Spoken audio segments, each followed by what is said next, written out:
En période de Covid et de pénurie de matières premières dans beaucoup de domaines, comment gérer la relation et la satisfaction client avec les surcoûts engendrés et la répartition équitable nécessaire pour les satisfaire? Nous, on l'a beaucoup vécu pendant Covid, puisque pour notre gamme de produits avait, avant Covid, tout un compartiment, tout un segment désinfection et gel hydroalcoolique. Donc une très très grosse demande sur la période Covid et des très grandes difficultés d'approvisionnement. Aujourd'hui, c'est un point qui est très compliqué concrètement. Les pénuries de matière, on les ressent, alors à tous les endroits d'ailleurs, dans le produit, y compris dans les supports. On parlait d'IT aussi.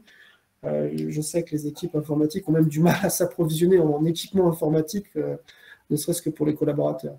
Donc non, après, ce qu'il faut simplement, c'est dans la promesse commerciale que tout se passe. C'est-à-dire qu'il faut réussir à acheminer avec le plus de pédagogie possible et de manière la plus didactique possible à la personne qui est en interface avec le client au moment de l'acte de vente, au moment de l'acte commercial, les risques qu'il peut y avoir ou la promesse que l'on peut assurer.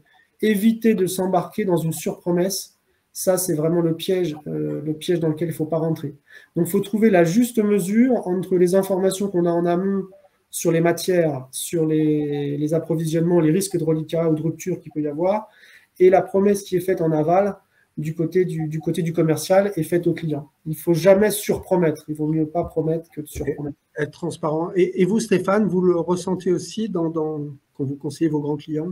Oui, tout à fait. Et je dirais que, en fait, on a un certain nombre de distributeurs qui ont mis en place au sein du système d'information des capacités de gestion de ce qu'ils appellent la pénurie.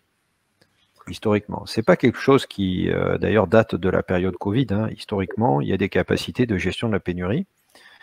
Ces capacités, en fait, consistent à s'appuyer sur des processus d'allocation de produits, et donc on est plutôt dans un mode, on va dire, push que pull, pour affecter les produits finalement au réseau de distribution.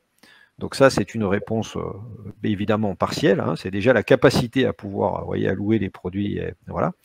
Et derrière ça, évidemment, il y a deux aspects fondamentaux. Il y a aussi la nécessité de pouvoir bien connaître ses clients et de pouvoir prioriser en connaissance de cause. On ne peut pas satisfaire tout le monde. Encore faut-il s'assurer qu'on va satisfaire les clients stratégiques de l'entreprise en priorité. Et pour ça, il faut déjà avoir une bonne connaissance de ses clients pour savoir à qui on va allouer les produits dont on dispose, ce qui n'est pas toujours évident. Et il faut aussi avoir, au-delà de la gestion marchandise de la pénurie que j'évoquais, une capacité à arbitrer sur les commandes. On a vu des situations, si vous voulez, où en fait le distributeur n'a pas de capacité vraiment à influencer le traitement des commandes. Les commandes remontent par différents canaux, elles sont allouées de façon un peu, c'est un peu le premier arrivé, premier servi, et elles sont allouées de façon non rationnelle, et il est trop tard pour intervenir une fois qu'elles ont été allouées, une fois qu'on a dit oui à un client. Donc pour résumer, il y a des fonctionnalités qui ont déjà été développées par certains pour gérer la pénurie d'un point de vue logistique. Il faut pouvoir bien connaître ses clients pour pouvoir les prioriser. Et troisièmement, il faut s'assurer qu'on a une capacité à intervenir dans le processus de collecte et de fulfillment des commandes suffisamment tôt pour ne pas se retrouver en situation d'allocation sous-optimale.